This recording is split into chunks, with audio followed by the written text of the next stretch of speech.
ಎಲ್ರಿಗೂ ನಮಸ್ಕಾರ ಮತ್ತೆ ಸ್ವಾಗತ ನನ್ನ ಯೂಟ್ಯೂಬ್ ಚಾನಲ್ಗೆ. ನಿಮ್ಮೆಲ್ಲರೂ ಇವತ್ತು ನಾನಚಿ ಗೇಟಲ್ಲಿರೋ ನಾಗರಹೊಳೆ ಸಫಾರಿಗೆ ಕರ್ಕೊಬಂದಿದ್ದೀನಿ. ಇವತ್ತು ಅಂತೂ ಹುಲಿ ಅಂತೂ ಹುಡುಕ್ಲೇಬೇಕು ನಾಗರಹೊಳೆ ಸಫಾರಿನಲ್ಲಿ. ಯಾರೆಲ್ಲ ಹೊಸದಾಗಿ ವಿಡಿಯೋನ ನೋಡ್ತಾ ಇದ್ದೀರಾ ಅವರೆಲ್ಲ ಸಬ್ಸ್ಕ್ರೈಬ್ ಮಾಡ್ಕೊಂಡು ನೋಡಿ. ಹಾಗೆ ಸಬ್ಸ್ಕ್ರೈಬ್ ಮಾಡ್ಕೊಂಡಿರೋರು ಪೂರ್ತಿಯಾಗಿ ಈ ವಿಡಿಯೋನ ಸ್ಕಿಪ್ ಮಾಡದೆ ನೋಡಿ. ಈ ಸಫಾರಿ ಮಾತ್ರ ಅಲ್ಟಿಮೇಟ್ ಆಗಿರುತ್ತೆ. ಯಾಕಂದರೆ ಲಾಸ್ಟ್ ಟೈಮ್ ನಾವು ಕಬಿನಿ ಸಫಾರಿನಲ್ಲಿ ಹುಲಿ ಹುಡುಕೋ ಎಕ್ಸ್ಪೀರಿಯೆನ್ಸು ತುಂಬ ಚೆನ್ನಾಗಿತ್ತು. ಆದರೆ ಈ ಸಲ ನಾಗರಹೊಳೆಯ ಇನ್ನೊಂದು ಭಾಗದ ಸಫಾರಿ ಇದು. ಈ ಸಫಾರಿನಲ್ಲಿ ಏನು ಎಕ್ಸ್ಪೀರಿಯೆನ್ಸ್ ಆಗುತ್ತೆ, ಏನೆಲ್ಲ ಅನುಭವಗಳಾಗುತ್ತೆ ನೋಡೋಣ. ಹುಡ್ಕೋಣ ಹುಲಿನ ಕಾಡೊಳಗಡೆ ಹೋಗಿ. ನನ್ನ ಲಕ್ಕು ನಿಮ್ಮೆಲ್ಲರೂ ಲಕ್ಕು ಇದ್ದರೆ ಹುಲಿ ಗ್ಯಾರಂಟಿ ಸಿಕ್ಕೇ ಸಿಗುತ್ತೆ. ಎಲ್ಲ ಸಫಾರಿನಲ್ಲೂ ಕಾಡೊಳಗಡೆ ಎಂಟ್ರಿ ಆಗ್ತಿದ್ದಂಗೆ ಜಿಂಕೆಗಳು ಕಾಣಿಸ್ಕೊತವೆ, ಇದು ಕಾಮನ್ನು. ಆದರೆ ನಮ್ದೇನೇ ಇದ್ರೂ ಫೋಕಸ್ ಹುಲಿ ಮೇಲಿರಲಿ. ಹುಲಿ ಹುಡ್ಕೋಣ. ಇವತ್ತು ಹುಲಿ ನೋಡ್ದಲ್ಲೇ ಕಾಡಿಂದ ಆಚೆ ಬರಬಾರ್ದು. ಈ ಥರ ನಾವು ಅಂದ್ಕೊಳ್ಳೋಣ, ಸಫಾರಿ ಡ್ರೈವರು ವಾಪಸ್ಸು ಕರ್ಕೊಂಡು ಮುಂದೆ ಬರ್ತಾರೆ. ನಾನಚಿ ಚೆಕ್ ಪೋಸ್ಟಿಂದ ಸ್ವಲ್ಪ ದೂರ ಒಳಗಡೆ ಬಂದರೆ ಸುಮಾರು ಒಂದು ಮನೆಗಳು ಸಿಗ್ತವೆ. ಇಲ್ಲಿ ಒಂಥರ ಊರು ಥರ ಇದೆ. ಈ ಊರೆಲ್ಲ ಕಾಡು ಜನಗಳು ಮುಂಚೆಯಿಂದನೂ ಇಲ್ಲೇ ವಾಸಿಸ್ತಿರ್ತಾರೆ. ಅದಕ್ಕೋಸ್ಕರ ನಾಗರಹೊಳೆ ಡಿಪಾರ್ಟ್ಮೆಂಟ್ ಅವರು ಇವ್ರನ್ನ ಯಾರನ್ನೂ ಖಾಲಿ ಮಾಡಿಸಿಲ್ಲ. ಇಲ್ಲಿಂದ ನಾವು ಕಾಡೊಳಗಡೆ ಎಂಟ್ರಿ ಆಗ್ತಾ ಇದೀವಿ. ಅಂದರೆ ಡೀಪ್ ಫಾರೆಸ್ಟ್ ಒಳಗಡೆ ಹೋಗೋದಕ್ಕೆ ಇಲ್ಲಿಂದ ಎಂಟ್ರಿ ತಗೊಳ್ತೀವಿ. ಈ ಸಫಾರಿ ಡ್ಯೂರೇಷನ್ ಬಂದರೂ 2ರಿಂದ 2.5 ಗಂಟೆ ಇರುತ್ತೆ. ನಾನು ಜೀಪ್ ಸಫಾರಿಗೆ ಹೋಗಬೇಕು ಅಂದ್ಕೊಂಡ್ಬಂದೆ. ಆದರೆ ಜೀಪ್ ಸಫಾರಿನಲ್ಲಿ ನನಗೆ ಟಿಕೆಟ್ ಸಿಕ್ಕಿಲ್ಲ. ಬಸ್ ಸಫಾರಿನಲ್ಲೂ ಟಿಕೆಟ್ ಸಿಕ್ಕಿಲ್ಲ. ಈ ಸಫಾರಿಗೆ ಹೋಗೋದಕ್ಕೆ ತುಂಬ ಜನ ವೆಯ್ಟ್ ಮಾಡ್ತಿದ್ರು ಅಂದ್ಬಿಟ್ಟು ಈ ಆಲ್ಟರ್ನೇಟ್ ಬಸ್ನ ಅರೇಂಜ್ಮೆಂಟ್ ಮಾಡಿದ್ದಾರೆ. ಅದರಿಂದ ನಮಗೆ ಈ ಸಫಾರಿಗೆ ಹೋಗೋದಕ್ಕೆ ಅವಕಾಶ ಸಿಕ್ಕಿದ್ದು. ಇಲ್ಲ ಅಂದರೆ ನಾವು ವಾಪಸ್ಸು ಬೆಂಗಳೂರಿಗೆ ಹೋಗಬೇಕಿತ್ತು. ನಾಗರಹೊಳೆನಲ್ಲಿ ಮಳೆ ಅಂದರೆ ಮಳೆ, ತುಂಬ ಮಳೆ ಬೀಳ್ತಿದೆ. ಆದರೆ ಸಫಾರಿ ಕ್ಯಾನ್ಸಲ್ ಆಗುತ್ತೆ ಅಂದ್ಕೊಂಡಿದ್ದೆ. ಹೆಂಗೋ ಕರ್ಕೊಂಡು ಹೋಗ್ತಿದ್ದಾರೆ. ಬಟ್ ಪ್ರಾಣಿಗಳು ಕಾಣಿಸ್ಕೊತವೋ ಇಲ್ವೋ ಗೊತ್ತಿಲ್ಲ. ಸಫಾರಿಗೆ ಅಂತ ಬಸ್ಸಲ್ಲಿ ಬಂದ್ವಿ. ನೋಡೋದಲ್ಲ, ಬಸ್ಸು ಊದ್ಕೊಂತ ಇದೆ. ಒಂದೊಂದು ಗುಂಡಿನಲ್ಲೂ ಹತ್ತೋದಕ್ಕೆ ಮುಕ್ಕಿರಿತೈತೆ. ಈ ಬಸ್ಸಲ್ಲಿ ಕೂತಿರೋರಿಗೆ ಒಂದು ಫೀಲ್ ಆಗ್ತಿರುತ್ತೆ, ನಾವು ಬಸ್ಸಲ್ಲಿ ಆಫ್ ರೋಡಿಂಗ್ ಮಾಡ್ತಿದ್ದೀವಿ ಏನೋ ಅಂತ. ಆ ಥರ ಇದೆ ಈ ರೋಡು. ಮಳೆ ಬಂದಿರೋದಕ್ಕೂ ಅದಕ್ಕೂ ಚಕ್ರ ಎಲ್ಲ ಇಳ್ಕೊತಾ ಇದೆ ಒಳಗಡೆ. ಸಫಾರಿಗೆ ಹೋದಾಗ ಮಳೆ ಬಂದರೆ ಆ ಮಳೆಯಲ್ಲಿ ನಾವು ಕಾಡನ್ನ ನೋಡ್ತೀವಲ್ಲ, ಅದಂತೂ ಅದ್ಭುತವಾದ ದೃಶ್ಯ. ಸ್ವರ್ಗನೇ ನೋಡ್ತಾ ಇದ್ದೀವೇನೋ ಅನ್ನೋ ಥರ ಫೀಲ್ ಆಗುತ್ತೆ. ಬಸ್ ಒಳಗಡೆ ಬೈಸಂದು ಸೊಳ್ಳೆಗಳು ಬಂದ್ಬಿಟ್ಟಿದ್ದಾವೆ. ಸೊಳ್ಳೆಗಳೆಲ್ಲ ನೊಣಗಳು ಬಂದ್ಬಿಟ್ಟಿದ್ದಾವೆ. ಕಚ್ಚಿದ್ರೆ ಬ್ಲಡ್ ಎಲ್ಲ ಬರ್ತೈತೆ. ಒಂದು 7-8 ಕಚ್ಚಿದ್ರೆ ಫೀವರ್ ಕೂಡ ಬರುತ್ತಂತೆ. ನಂಗೆ ಆಲ್ರೆಡಿ ಒಂದು ಕಚ್ಚಿಸ್ಕೊಂಡಿದ್ದೀನಿ. ಆಗೋದೆಲ್ಲ ಒಳ್ಳೇದಕ್ಕೇನೆ. ಇವಾಗ ಬಸ್ಸಲ್ಲಿ ನಾವು ಆಫ್ ರೋಡಿಂಗ್ ಮಾಡೋಣ ಬನ್ನಿ, ಒಂದು ಒಳ್ಳೆ ಅನುಭವ ಸಿಗುತ್ತೆ. ಫಾರೆಸ್ಟ್ ಜೀಪಲ್ಲೇ ಫಾರೆಸ್ಟ್ ಒಳಗಡೆ ಆಫ್ ರೋಡಿಂಗ್ ಮಾಡೋದಿದೆಯಲ್ಲ, ಅದು ಅನುಭವ ಬೇರೆ ಎಲ್ಲೂ ಸಿಗಂಗಿಲ್ಲ. ಈ ನಾನಚಿ ಗೇಟಲ್ಲಿ ಸಿಗುತ್ತೆ. ಇವಾಗಿರೋ ಸಿಚುವೇಶನಲ್ಲಿ ಹುಲಿ ಫಗ್ ಮಾರ್ಕ್ನ ಈಸಿಯಾಗಿ ಕಂಡುಹಿಡಿಬೋದು. ಕಾಡು ಮಾತ್ರ ಹಸಿರು ಹಸಿರಾಗಿ ಕಾಣಿಸ್ತಾ ಇದೆ. ಇದನ್ನ ವರ್ಣನೆ ಮಾಡಬೇಕು ಅಂದರೆ ನಾನು ಕುವೆಂಪು ಅವರು ಬರೆದಿರೋ ಬುಕ್ಗಳನ್ನ ಓದಬೇಕು. ಯಾಕೆ ಅಂದರೆ ಅವರು ಬರೆದಿರೋ ಬರವಣಿಗೆ ಸಾಲುಗಳಿಂದ ಮಾತ್ರ ಈ ಕಾಡನ್ನ ನಾವು ವರ್ಣನೆ ಮಾಡಬಹುದು.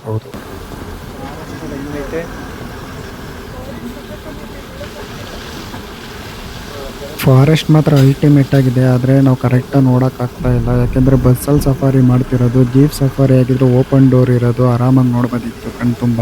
ಈ ಸಫಾರಿ ಹೆಂಗಿದೆ ಅಂದರೆ, ನನಗೆ ಕಾಡು ತುಂಬ ಹಸಿರಾಗಿದೆ, ರೋಡ್ ತುಂಬ ನೀರು ನಿಂತಿದೆ. ಪ್ರಾಣಿಗಳ ಹುಡುಕಾಟದಲ್ಲಿ ನಾವಿದ್ದೀವಿ. ಈ ಕಾಡನ್ನು ನೋಡಿ ನಮ್ಮನ್ನೇ ನಾವು ಮರೀತಿದ್ದೀವಿ. ಈ ಥರ ಕಾಡು ತೋರಿಸ್ಬಿಟ್ರೆ ನಮಗೆ ಅನಿಮಲ್ಸ್ನ ನೋಡಬೇಕು ಅನ್ನೋ ಆಸೆನೇ ಇರಲ್ಲ. ಬರೀ ಸುಮ್ಮನೆ ಕಾಡು ನೋಡ್ಕೊಂಡು ಮನೆಗೆ ಹೋಗೋಣ ಅನ್ನೋ ಥರ ಫೀಲ್ ಆಗ್ತಿದೆ ಇವಾಗ. ಇವೆಲ್ಲ ಮ್ಯಾನ್ ಮೇಡ್ ಕೆರೆಗಳು. ಕಾಡಲ್ಲಿರೋ ಪ್ರಾಣಿಗಳಿಗೆ ಬೇಸಿಗೆಗಾಲದಲ್ಲಿ ನೀರು ಉಳಿಲಿ ಅಂತ ಮನುಷ್ಯರುಗಳೇ ಮಾಡಿರೋಂಥ ಕೆರೆಗಳು ಇವೆಲ್ಲ. ಈ ಕೆರೆಗಳನ್ನ ಸುಮಾರು ವರ್ಷದ ಹಿಂದ್ಗಳನ್ನೇ ಮಾಡಿರ್ತಾರೆ. ಇವಾಗ ಯಾರಿಗೂ ಅವಕಾಶ ಇಲ್ಲ ಈ ಥರ ಮಾಡೋದಕ್ಕೆ. ಸ್ಟ್ರಿಕ್ಟ್ ಇದೆ ಇವಾಗ. ಈ ಕೆರೆ ಬಂದು ಪಿಕಾಕ್ ಕೆರೆ ಅಂತ ಬೋರ್ಡ್ ಹಾಕಿದ್ದಾರೆ. ಬಟ್ ಪಿಕಾಕೇ ಇಲ್ಲ. ನಾವು ಆಲ್ರೆಡಿ ಕಬಿನಿನಲ್ಲಿ ಬೇಜಾನ್ ಪಿಕಾಕ್ಗಳನ್ನ ನೋಡಿದ್ವಿ. ಬಟ್ ನಾಗರಹೊಳೆನಲ್ಲಿ ಒಂದು ಪಿಕಾಕ್ ಕೂಡ ನೋಡಿಲ್ಲ. ಸಫಾರಿಗೆ ಹೋಗ್ತಿದೀವಿ ಅಂದರೆ ಸಫಾರಿಗೆ ಹೋಗಿ ಬಂದಿರೋರ್ನ ಕೆಲವ್ರನ್ನ ಕೇಳ್ತೀವಿ ನಾವು, ಒಳಗಡೆ ಏನಾದ್ರು ಅನಿಮಲ್ಸ್ ಸ್ಪಾಟೆಡ್ ಆಗಿದಾವ ಅಂತ. ಬಟ್ ಈ ಸಫಾರಿ ಬಗ್ಗೆ ಎಲ್ಲರೂ ಸ್ವಲ್ಪ ನೆಗೆಟಿವ್ ಫೀಡ್ಬ್ಯಾಕೇ ಕೊಟ್ಟಿರೋದು. ಈ ಸಫಾರಿ ಮಾಡೋದಕ್ಕಿಂತ ಕಬಿನಿನಲ್ಲೇ ಇನ್ನೊಂದು ಸಫಾರಿ ಮಾಡಿ ಅಂತ ಹೇಳಿದ್ದಾರೆ. ಸುಮ್ಮನೆ ಕಾಡಲ್ಲಿ ರೋಡ್ ಇದೆ ಅಂತ ಹೋಗ್ತಾ ಇದೀವಿ. ಯಾವುದೇ ಪ್ರಾಣಿಗಳು ಕಾಣಿಸ್ತಾ ಇಲ್ಲ. ಸ್ವಲ್ಪ ದೂರದಲ್ಲಿ ಜಿಂಕೆಗಳು ಕಾಣಿಸ್ತಿದ್ದಾವೆ ಇವಾಗ. ಏನು ಕ್ಯೂಟ್ ಆಗಿದಾವೆಲ್ಲ ಜಿಂಕೆಗಳು. ತುಂಬ ಹತ್ರದಿಂದ ನೋಡ್ತಾ ಇದ್ದೀನಿ ಇವುಗಳನ್ನ. ಈ ಬಸ್ಸು ಸ್ಲೋಗಿ ಹೋಗ್ತಿರೋದು ನೋಡಿದ್ರೆ ಕೆಳಗಡೆ ಎಳೆದ್ಬಿಟ್ಟು ನಾನೇ ತಳ್ಬಿಡೋಣ ಅನ್ಸ್ಬಿಡುತ್ತೆ. ಅಷ್ಟು ಸ್ಲೋಗಿ ಹೋಗ್ತೈತೆ. ಕಾಡು ಒಳಗಡೆಗೆ ಬಸ್ಸಲ್ಲಿ ಹೋದ್ರೆ ಹಿಂಗೆ ಆಗೋದು. ಪ್ರಾಣಿಗಳನ್ನ ಹುಡುಕೋದಕ್ಕೆ ತುಂಬ ಕಷ್ಟ ಆಗುತ್ತೆ ಬಸ್ಸಲ್ಲಿ ಹೋದ್ರೆ. ಇಲ್ಲೊಂದು ನೋಡಿ ಎದ್ದು ಕೂತಿದೆ. ಇದನ್ನ ನೋಡೋದಕ್ಕೆ ನಾನು ಅಲ್ಲಿಂದ ನೋಡ್ಕೊಂಬರ್ತಾ ಇದ್ದೀನಿ. ಏನಾರು ಕೂತಿರುತ್ತಾ ಪಕ್ಷಿಗಳು ಅಂತ ಮರದ ಮೇಲೆಲ್ಲ ನೋಡ್ತಾ ಇದೆ. ಫೈನಲಿ ಇದೊಂದು ಸಿಕ್ತು ನಮಗೆ ಇವಾಗ. ಈ ಎಲಿಫೆಂಟ್ ಫ್ಯಾಮಿಲಿ ಸಿಕ್ತು ನಮಗೆ. ಏನು ಗ್ರೀನರಿ ಇದೆ, ಅದ್ರ ಜೊತೆಲಿ ಇವು ಮೇಯ್ತಾ ಇದ್ದಾವೆ. ಒಳ್ಳೆ ವ್ಯೂ ಮಾತ್ರ ಇದಂತೂ. ಈ ಥರ ಅದ್ಭುತ ದೃಶ್ಯಗಳನ್ನ ನೋಡೋದಕ್ಕೂ ಪುಣ್ಯ ಮಾಡಿರಬೇಕು ಅನ್ಸುತ್ತೆ. ಅದಕ್ಕೆ ಕಾಡೊಳಗಡೆ ತುಂಬ ಜನ ಬರೋದು ಸಫಾರಿ ಸಫಾರಿ ಅಂದ್ಕೊಂಡು. ಈ ಮೂಮೆಂಟ್ನೇನಾದರೂ ನಾನೇನಾದರೂ ಕ್ಯಾಮ್ರಾದಲ್ಲಿ ಕ್ಯಾಪ್ಚರ್ ಮಾಡಿದರೆ ಒಳ್ಳೆ ಸಖತ್ತಾಗಿ ಬಂದಿರೋದು ಮಾತ್ರ. ಒಳ್ಳೆ ಈ ಥರ ಗ್ರೀನರಿ ವ್ಯೂ ಪಾಯಿಂಟಲ್ಲಿ ಇವನ್ನೆಲ್ಲ ಮೇಯ್ತಾ ಇರೋದು ನೋಡಿದ್ರೆ ಒಂಥರ ಅದ್ಭುತ ಇವೆಲ್ಲ. ಒಂದು ಆನೆ ನಮ್ಮನ್ನ ನೋಡಿ ಎಸ್ಕೇಪ್ ಆಗ್ತೈತೆ, ಇನ್ನೊಂದು ಆನೆಗೆ ನಾವು ಇದೀವಿ ಅನ್ನೋ ಅರಿವೇ ಇಲ್ಲ, ಅದ್ರ ಪಾಡ್ಗೆ ಅದು ಮೇಯ್ತಾ ಐತೆ. ಇಲ್ಲಿ ಟೋಟಲ್ 3 ಆನೆಗಳಿದ್ದಾವೆ. 2 ಆನೆಗಳು ಸ್ವಲ್ಪ ಬುಷ್ ಒಳಗಡೆ ಇದ್ದಾವೆ, ಕಾಣಿಸ್ತಾ ಇಲ್ಲ. ಈ ಆನೆನ ನೋಡ್ಕೊಳ್ಳಿ. ಆ 3 ಆನೆಗಳು ಒಂದೇ ಪ್ರೈಮಲ್ಲಿ ಬರಬೇಕು ಅಂದರೆ ಸ್ವಲ್ಪ ಬಸ್ ಮುಂದೆ ಹೋಗಬೇಕು. ಆ 3 ಆನೆಗಳ ಮಧ್ಯೆ ಒಂದು ಮರಿ ಆನೆ ಕೂಡ ಇದೆ ಅಂತ ಹೇಳ್ತಿದ್ದಾರೆ. ಬಟ್ ಕಾಣಿಸ್ತಾ ಇಲ್ಲ ಮರಿ ಆನೆ ಎಲ್ಲಿದೆ ಅಂತ. ಆ ಆನೆ ಮೇಯ್ತಿರೋ ಜಾಗ ಅವುಗಳಿಗೆ ಯಾವ ಥರ ಇದೆ ಅಂತ ಕಾಣಿಸ್ತಿಲ್ಲ. ಬಟ್ ನಮಗೆ ಮಾತ್ರ ಅಲ್ಟಿಮೇಟು ಸ್ವರ್ಗ ನೋಡ್ದಂಗೆ ಆಗ್ತೈತೆ. ಯೂಸ್ವಲಿ ಎಲ್ಲ ಸಫಾರಿನಲ್ಲೂ ಆನೆಗಳನ್ನ ನೋಡ್ತೀವಿ, ಬಟ್ ಈ ಜಾಗದಲ್ಲಿ ಅವೆರಡು ಆನೆಗಳು ನೋಡೋದ್ರಿಂದ ಡಿಫ್ರೆಂಟ್ ಕಾಣಿಸ್ತಿದೆ ನನಗೆ. ನಾನು ಕ್ಯಾಪ್ಚರ್ ಮಾಡ್ತಾ ಇರೋದು ಅಲ್ಟ್ರಾ 25ನಲ್ಲಿ, ಬಟ್ ಕ್ಯಾಮ್ರಾ ಇದ್ದಿದ್ರೆ ನೆಕ್ಸ್ಟ್ ಲೆವೆಲ್ ಇರೋದು ಈ ವಿಡಿಯೋ. ಈ ಸಫಾರಿ ಮಾತ್ರ ಒಂದು ಒಳ್ಳೆ ಅನುಭವ ಕೊಡ್ತೈತೆ. ನೆಕ್ಸ್ಟ್ ಟೈಮ್ ಏನಾದ್ರೂ ಈ ಸಫಾರಿ ಬಂದರೆ ನಾನು ಜೀಪ್ ಸಫಾರಿ ಮುಂಚೆನೇ ಬುಕ್ಕಿಂಗ್ ಮಾಡ್ಕೊಂಡು ಈ ಸಫಾರಿ ಮಾಡ್ತೀನಿ. ಈ ಸಫಾರಿ ಫಸ್ಟ್ ಟೈಮು ಒಂದು ಒಳ್ಳೆ ಎಕ್ಸ್ಪೀರಿಯನ್ಸ್ ಆಯಿತು ಮಾತ್ರ. ಜೀಪ್ ಸಫಾರಿ ಮಾಡೋದ್ರಿಂದ ತುಂಬಾ ಬೆನಿಫಿಟ್ಸ್ ಇದ್ದಾವೆ. ಯಾಕಂದರೆ ಓಪನ್ ಡೋರ್ ಇರುತ್ತೆ, ಆಮೇಲೆ ಬಸ್ಗಿನ ಜಾಸ್ತಿ ಕಿಲೋಮೀಟ್ರ್ ನಾವು ಓಡಾಡ್ಬೋದು ಕಾಡೊಳಗಡೆ. ಲೆಫ್ಟು ರೈಟು ಬ್ಯಾಕು ಫ್ರಂಟು ಯಾವ ಕಡೆ ನೋಡಿದ್ರೂ ಅನಿಮಲ್ ಕಾಣಿಸುತ್ತೆ. ಬಟ್ ಬಸ್ಸಲ್ಲಿ ಆ ಥರ ಅಲ್ಲ.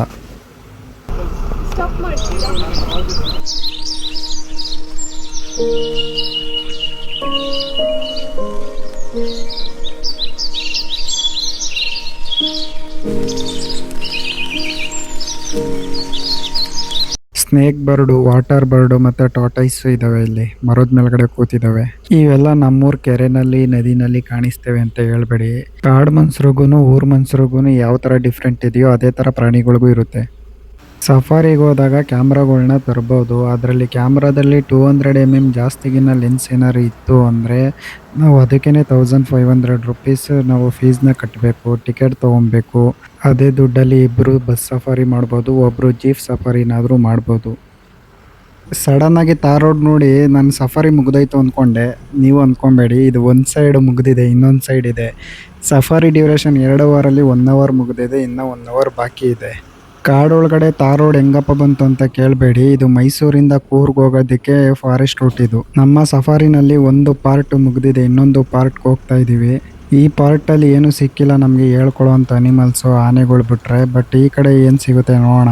ನಾನು ಜಾಸ್ತಿ ಬರೀ ರೋಡ್ನೇ ನೋಡ್ತಾ ಇದ್ದೀನಿ, ಯಾಕೆಂದರೆ ಹುಲಿ ಫಗ್ ಮಾರ್ಕ್ ಏನಾದ್ರು ಬಿದ್ದಿದೆಯಾ ಅಂತ. ಬಟ್ ನಮಗೆ ಜಿಂಕೆ ಫಗ್ ಮಾರ್ಕ್ ಸಿಗ್ತೈತೆ, ಹುಲಿ ಫಗ್ ಮಾರ್ಕ್ ಸಿಗ್ತಾ ಇಲ್ಲ. ನಾಗರಹೊಳೆಯಲ್ಲಿ ಇತ್ತೀಚೆಗೆ ಹುಲಿ ಸೈಟಿಂಗ್ ಆಗೋದು ರೇರ್ ಆಗಿದೆ. ಹಾಲೆ 1 ವೀಕ್ ಆಗಿದೆ ಸೈಟಿಂಗ್ ಆಗಿ. ಇದೆ 1 ನಿಮಿಷ ಇದೆ.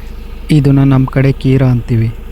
ಸಫಾರಿಗೆ ಬಂದಮೇಲೆ ಸಾಂಬಾರು ಡೀರ್ ನೋಡಿಲ್ಲ ಅಂದ್ರೆ ಹೆಂಗೆ. ನೋಡಿ, ಸಾಂಬಾರು ಡೀರು ಸಿಕ್ತು. ಈ ಕಾಡೊಳಗಡೆ ಸಾಂಬಾರು ಡೀರು ಸೈಟಿಂಗ್ ಆಗೋದು ರೇರ್ ಆಗಿಬಿಟ್ಟೈತೆ. ಎಲ್ಲ ಕಡೆ ಸ್ಪಾಟೆಡ್ ಡೀರೇ ಇರ್ತವೆ. ನಾರ್ಮಲಿ ರೋಡ್ ಸೈಡು ನಾವು ಟ್ರಾವೆಲಿಂಗ್ ಮಾಡುವಾಗ ಸ್ಪಾಟೆಡ್ ಡೀರ್ಗಳು ಬೇಜಾನ್ ಸಿಗ್ತವೆ, ಆದರೆ ಸಾಂಬಾರು ಡೀರ್ಗಳು ಸಿಗಲ್ಲ. ನಾವು ಸಾಂಬಾರು ಡೀರ ನೋಡಬೇಕು ಅಂದರೆ ನಾವು ಕಾಡು ಒಳಗಡೆನೇ ಬರಬೇಕು, ಯಾಕೆಂದರೆ ಇವು ರೋಡ್ ಸೈಡಲ್ಲಿ ಬರಲ್ಲ. ಇವುಗಳಿಗೆ ಗಾಬರಿ ಜಾಸ್ತಿ, ಇವುಗಳ ಸಂತತಿನೂ ಕಮ್ಮಿನೇ ಇರುತ್ತೆ. ಇವುಗಳ ಗುಂಪು ಅಂದರೆ 7ರಿಂದ 8 ಇರ್ತವೆ, ಅದಕ್ಕಿಂತ ಜಾಸ್ತಿ ಇರಂಗಿಲ್ಲ. ಹಾಗೆ ಜಿಂಕೆಗಳಲ್ಲಿ ಸಾಂಬಾರ್ ಡೀರು ಮತ್ತು ಬಾರ್ಕಿಂಗ್ ಡೀರು ಇವೆರಡೂ ಕಾಡೊಳಗಡೆ ಫೈಂಡ್ ಔಟ್ ಮಾಡೋದು ತುಂಬ ಕಷ್ಟ ಇರುತ್ತೆ. ರೇರ್ ಸೈಟಿಂಗ್ ಅಂದರೆ ಇವು. ಕಾಡೊಳಗಡೆ ಎಂಟ್ರಿ ಆಗ್ತಿದ್ದಂಗೆ ನಮಗೆ ಮೊದಲನೇ ಪ್ರಾಣಿ ಕಾಣಿಸ್ಕೊಳ್ಳೋದು ಅಂದರೆ ಈ ಜಿಂಕೆ. ಈ ಜಿಂಕೆಗಳ ಬಗ್ಗೆ ಹೇಳೋದಾದರೆ ಹಚ್ಚ ಹಸಿರಿನಿಂದ ಕೂಡಿರೋ ಈ ಕಾಡಿಗೆ ದೃಷ್ಟಿ ಬಟ್ಟಂತೆ ಈ ಜಿಂಕೆಗಳು. ಕಾಡೊಳಗಡೆ ಈ ಜಿಂಕೆಗಳಿದ್ರೇನೆ ಒಂದು ಕಳೆ ಬರೋದು ಕಾಡಿಗೆ. ಕಾಡೊಳಗಡೆ ಬರೋರು ಪ್ರತಿಯೊಂದು ಪ್ರಾಣಿ ನೋಡಬೇಕು ಅಂತ ಒಂದು ನಿರೀಕ್ಷೆ ಇಟ್ಕೊಂಬರ್ತಾರೆ. ಆದರೆ ಅವ್ರು ಅಂದ್ಕೊಂಡಿರೋ ಪ್ರಾಣಿಗಳು ಅವ್ರಿಗೆ ಡಿಸಪಾಯಿಂಟ್ ಮಾಡ್ಬೋದು, ಆದರೆ ಜಿಂಕೆಗಳು ಮಾತ್ರ ಮಾಡಲ್ಲ. ಇನ್ನೊಂದು ಟಸ್ಕರ್ ಕಾಣಿಸ್ತಿದೆ, ಅದು ಇನ್ನೂ ಬುಷ್ಷಿಂದ ಆಚೆ ಬರೋದ್ರೊಳಗಡೆ 1 ಅವರ್ ಮೇಲೇ ಆಗ್ಬೋದು. ನಮ್ಮ ಕರ್ನಾಟಕದಲ್ಲಿ ಎಲಿಫೆಂಟ್ ಕೌಂಟ್ ತಗೊಳ್ಳೋದಾದ್ರೆ 7000+ ಆನೆಗಳು ಇದಾವೆ. ಅವುಗಳಲ್ಲಿ ಗಂಡಾನೆಗಳು ಯಾಕೆ ಕಮ್ಮಿ ಇದಾವೆ ಅಂತ ಗೊತ್ತಾ ನಿಮ್ಗೆ? 1970ರಿಂದ 1985ರವರೆಗೆ ಈ 15 ವರ್ಷದಲ್ಲಿ ವೀರಪ್ಪನ್ನು 300ರಿಂದ 500 ಗಂಡಾನೆಗಳನ್ನ ಹಂಟಿಂಗ್ ಮಾಡಿದ್ದಾರೆ. ಆ 300ರಿಂದ 500 ಗಂಡಾನೆಗಳನ್ನ ವೀರಪ್ಪನ್ನು ಹಂಟಿಂಗ್ ಮಾಡಿರ್ಲಿಲ್ಲ ಅಂದಿದ್ರೆ ಇಷ್ಟೊತ್ತಿಗೆ ನಮ್ಮ ಕಾಡಲ್ಲಿ 9000ರಿಂದ 10,000+ ಆನೆಗಳು ಇರ್ತಿದ್ದು. ವೀರಪ್ಪನ ಒಬ್ನೇ ಅಲ್ಲ, ಸುಮಾರು ಜನ ಆನೆಗಳನ್ನ ಹಂಟಿಂಗ್ ಮಾಡಿರೋರು ಇದ್ದಾರೆ ದಂತಕ್ಕೋಸ್ಕರ. ಈ ಥರ ಎಲ್ಲ ಲೆಕ್ಕಾಚಾರ ಮಾಡಿ ನಮ್ಮ ಸಮಾಜಕ್ಕೆ ಹೇಳೋದಾದರೆ ಆ ಕಡೆಯಿಂದ ರಿಟರ್ನ್ ಆನ್ಸರ್ ಬರುತ್ತೆ, ಇರೋ ಆನೆಗಳನ್ನ ಉಳಿಸ್ಕೊಳ್ಳಿ ಸಾಕು ಅಂತ. ಆಲ್ಮೋಸ್ಟ್ ನಾವು ಸಫಾರಿಗೆ ಹೋದಾಗೆಲ್ಲ ನಮಗೆ ಮೇಲ್ ಪಿಕಾಕೆ ಕಾಣಿಸ್ಕೊತಿದ್ದೇವೆ, ಫೀಮೇಲ್ ಪಿಕಾಕ್ ಅಷ್ಟು ಕಾಣಿಸ್ಕೊತಿಲ್ಲ. ನಮ್ಮ ಪರಿಸ್ಥಿತಿ ಹೆಂಗಿದೆ ಅಂದರೆ ಜಿಂಕೆಗಳಿಗಂತೂ ಲೆಕ್ಕ ಇಲ್ಲ, ಹುಲಿ ಅಂತೂ ಸಿಗ್ತಾ ಇಲ್ಲ, ಆ ಥರ ಆಗಿದೆ. ನೋಡಿ ಪಿಕಾಕು ಡ್ಯಾನ್ಸ್ ಮಾಡ್ತಾ ಇದೆ. ಅವಾಗಿಂದ ನಾನು ಇದನ್ನೇ ಎಕ್ಸ್ಪೆಕ್ಟೇಷನ್ ಮಾಡ್ತಾ ಇದ್ದೆ ಪಿಕಾಕ್ ಸಿಕ್ತಾಗೆಲ್ಲ. ನಾನು ಸಫಾರಿ ಬಂದಾಗೆಲ್ಲ ಒಂದು ಮಾತು ಹೇಳ್ತಾ ಇರ್ತೀನಿ, ವೈಲ್ಡ್ ಬೋರ್ನ ನೋಡಿಲ್ಲ ಅಂದರೆ ಆ ಸಫಾರಿ ಇನ್ಕಂಪ್ಲೀಟ್ ಅಂತ. ಫೈನಲಿ ನಮಗೆ ಹಂದಿನೂ ಸಿಕ್ತು. ಹಂದಿ ನೋಡಿದಾಗೆಲ್ಲ ನಮಗೆ ನೆನಪಾಗೋದು ಒಂದೇ, ಅದ್ರ ಹಂದಿ ಬಾಲ. ಒಂದು ಕಾಲದಲ್ಲಿ ಈ ಹಂದಿ ಬಾಲ ಇಟ್ಕೊಂಡು 2.5 ಗಂಟೆ ಸಿನಿಮಾನೇ ಮಾಡಿದ್ದಾರೆ. ಅವ್ರು ಯಾರು ಅಂತ ನಿಮಗೆ ಗೊತ್ತಿದ್ರೆ ಕಮೆಂಟ್ ಮಾಡಿ.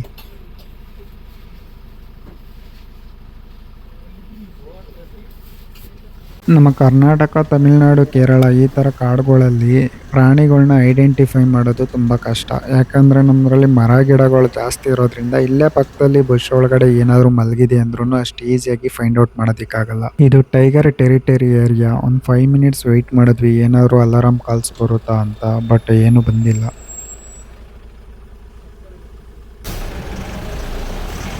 ಈ ನಾಗರಹೊಳೆ ಫಾರೆಸ್ಟ್ನ ನಾನು ಇಷ್ಟು ದಿನ ಯೂಟ್ಯೂಬಲ್ಲಿ ನೋಡಿದ್ದೆ, ಆದರೆ ಇವಾಗ ಲೈವಲ್ಲಿ ನೋಡ್ತಾ ಇದ್ದೀನಿ. ನಾನಂತೂ ಸಖತ್ ಎಂಜಾಯ್ ಮಾಡ್ತಾ ಇದ್ದೀನಿ ಈ ನೇಚರ್ನ. ನೀವು ಎಂಜಾಯ್ ಮಾಡ್ತಾ ಇದ್ದೀರಾ ಅಂತ ಅನ್ಕೊತೀನಿ. ಟೈಗರು ಸಿಗುತ್ತೋ ಬಿಡುತ್ತೋ ಗೊತ್ತಿಲ್ಲ, ಆದರೆ ಈ ನೇಚರ್ನ ಎಂಜಾಯ್ ಮಾಡಿ.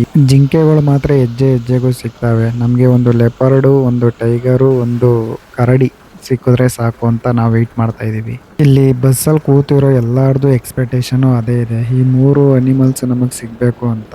ಈ ಲಂಗೂರ್ ಕಾಲ್ ಮಾಡಿದ್ರೆ ಲೆಪರ್ಡು ಇಲ್ಲಾಂದರೆ ಟೈಗರ್ ಇರುತ್ತೆ ಅಂತ.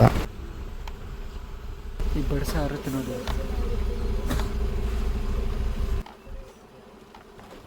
ಆ ಪಕ್ಷಿಗಳು ಅಂದ್ಕೊಂಡಿರ್ತವೆ ನಮ್ಮನ್ನು ಡಿಸ್ಟರ್ಬ್ ಮಾಡೋಕ್ಕೆ ಏನಕ್ಕಾದ್ರೂ ಕಾಡೊಳಗಡೆ ಬರ್ತಾರೋ ಏನೋಪ್ಪ ಅಂದ್ಕೊಂಡು. ನಮ್ಮ ಸಫಾರಿ ಬಸ್ ಡ್ರೈವರ್ ಹೇಳ್ತಿದ್ದಾರೆ ಇಲ್ಲಿರೋದೆಲ್ಲ ಟೈಗರ್ ಟೆರಿಟರಿನೇ ಅಂತ. ಬಟ್ ಮಳೆ ಬರ್ತಿದೆಯಲ್ಲ, ಅದರಿಂದ ಸ್ವಲ್ಪ ಟೈಗರ್ ಸ್ಪಾಟ್ ಆಗೋದು ತುಂಬ ರೇರ್ ಅಂತ ಹೇಳ್ತಿದ್ದಾರೆ. ಒಂದು ವಾರದಿಂದ ಇದೇ ಕೆರೆ ಹತ್ರನೇ ಅವ್ರಿಗೆ ಟೈಗರ್ ಸ್ಪಾಟ್ ಆಗಿತ್ತಂತೆ, ಆದರೆ ಇವಾಗಿಲ್ಲ. ಫಗ್ ಮಾರ್ಕ್ ಹುಡುಕ್ತಿದ್ದೀವಿ, ಅದು ಸಿಕ್ಕಿಲ್ಲ ನಮಗೆ. ಈ ರೋಡ್ ಮೇಲೆ ಫಗ್ ಮಾರ್ಕು ಸಿಕ್ಕಿದ್ರೆ ಆಲ್ಮೋಸ್ಟ್ 90% ಟೈಗರ್ನ ನಾವು ಐಡೆಂಟಿಫೈ ಮಾಡ್ಬೋದು ಅಂತ. ಇವಾಗಲೂ ಡೀರು ಕಾಲಿಂಗ್ ಮಾಡ್ತಿದೆ, ಆದರೆ ಗಂಟೆಗಟ್ಟಲೆ ಕಾಯ್ಕೊಂಡು ಕೂತ್ಕೊಂಡ್ರೆ ಟೈಗರ್ನ ನೋಡ್ಬೋದು. ಬಟ್ ಅಷ್ಟೊಂದು ಟೈಮ್ ಇಲ್ಲ ನಮಗೆ. ನಮ್ದು ಆಲ್ರೆಡಿ ಸಫಾರಿ ಡ್ಯೂರೇಷನು 1.5 hour ಮುಗಿದಿದೆ. ಇದ್ರೆ ಇನ್ನೊಂದು 45 ಮಿನಿಟ್ಸ್ ಇರ್ಬೋದು ಕಾಡೊಳಗಡೆ. ಅಷ್ಟರಲ್ಲಿ ಏನಾದರೂ ಒಂದು ಪ್ರಾಣಿನ ಹುಡುಕ್ಲೇಬೇಕು.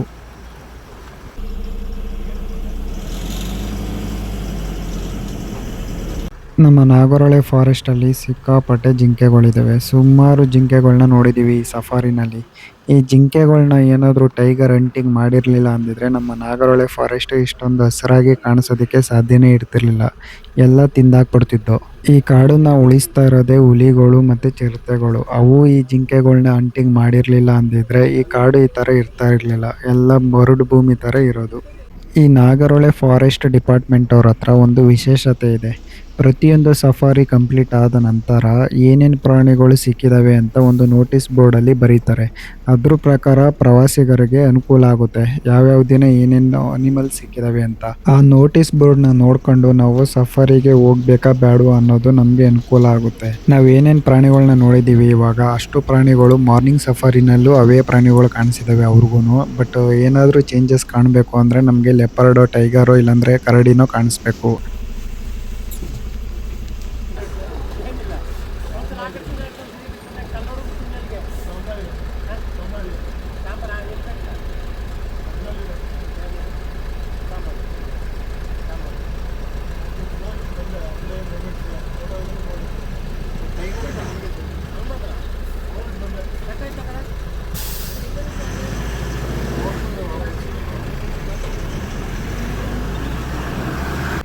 ಆವಾಗಲೇ ನಾವು ಈ ಆನೆನ ನೋಡಿದ್ವಿ, ಬುಷ್ ಒಳಗಡೆ ಇತ್ತು. ಈ ಆನೆ ಬುಷ್ಷಿಂದ ಆಚೆ ಬರೋದಕ್ಕೆ 1 hour ಆಗುತ್ತೆ ಅಂತ ಹೇಳಿದ್ದೆ, ಅದೇ ಆನೆ ಇದು. ಇವಾಗ ಬುಷ್ಷಿಂದ ಆಚೆ ಬಂದಿದೆ.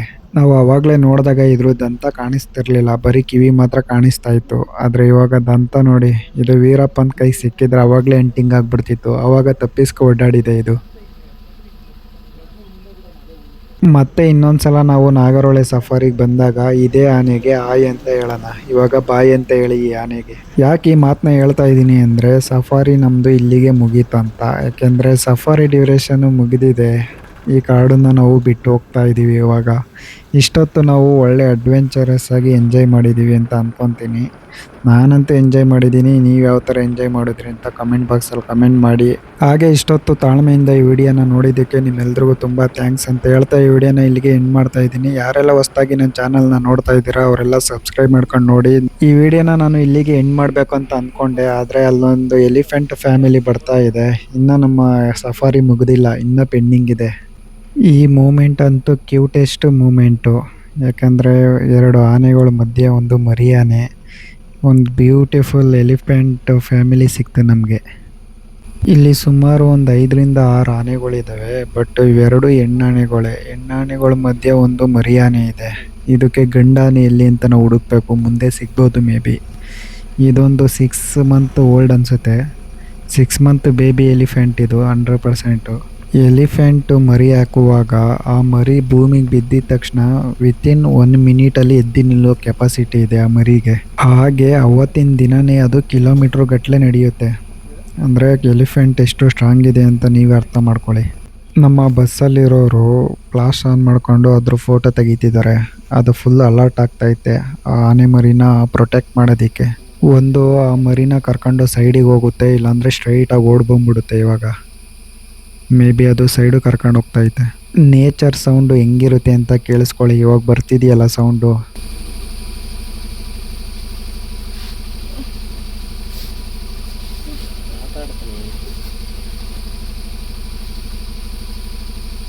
ಬಂದಿದ ತಕ್ಷಣ ಕಂಡಿರ್ತೈತಿ.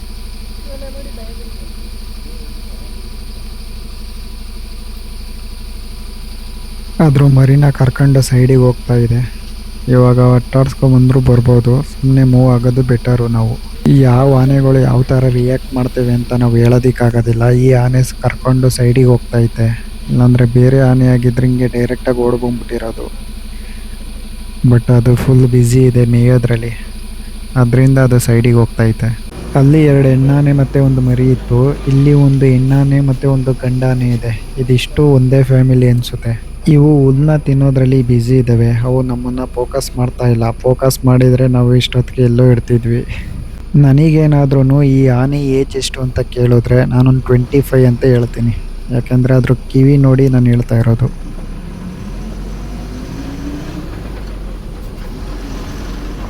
ಇದು ಸಿಂಗಲ್ ಟಸ್ಕರ್ ಅನಿಸುತ್ತೆ. ಆ ಆನೆಗಳಿಗಿಂತ 500 ಮೀಟ್ರ್ ದೂರ ಇದೆ. ಅಂದರೆ ಅದು ಫ್ಯಾಮಿಲಿಗೆ ಸೇರ್ಕೊಳ್ಳಲ್ಲ ಇದು. ನಾಗರಹೊಳೆ ಸಫಾರಿನಲ್ಲಿ ಒಂದು 7-8 ಆನೆಗಳನ್ನ ನೋಡಿದ್ವಿ. ಜಿಂಕೆಗಳಂತೂ ಲೆಕ್ಕವಿಲ್ಲದಷ್ಟು ನೋಡ್ಬಿಟ್ಟಿದ್ದೀವಿ. ಈಗ ರೋಡ್ ಸೈಡಲ್ಲೂ ಸಿಗ್ತಾ ಇದ್ದಾವೆ ಜಿಂಕೆಗಳು. ನನಗಂತೂ ಈ ಸಫಾರಿ ಅಡ್ವೆಂಚರ್ ಆಗಿತ್ತು. ಬಸ್ಸಲ್ಲಿ ಆಫ್ ರೋಡಿಂಗ್ ಹೋಗಿದ್ವಿ ಅನ್ನೋ ಥರ ಫೀಲ್ ಆಯಿತು. ಹಾಗೆ ಅನಿಮಲ್ಸ್ ಎಲ್ಲ ನೋಡ್ಕೊಬಂದ್ವಿ. ಕಾಡೊಳಗಡೆ ಹೋಗಿ ಹುಲಿ ಒಂದು ಸಿಕ್ಕಿಲ್ಲ ಅನ್ನೋದೊಂದು ಡಿಸಪಾಯಿಂಟ್ ಬಿಟ್ಟರೆ ಬೇರೆ ಏನಿಲ್ಲ. ಎಲ್ಲ ಮಿಕ್ಕಿದೆಲ್ಲ ಅದ್ಭುತವಾಗಿತ್ತು.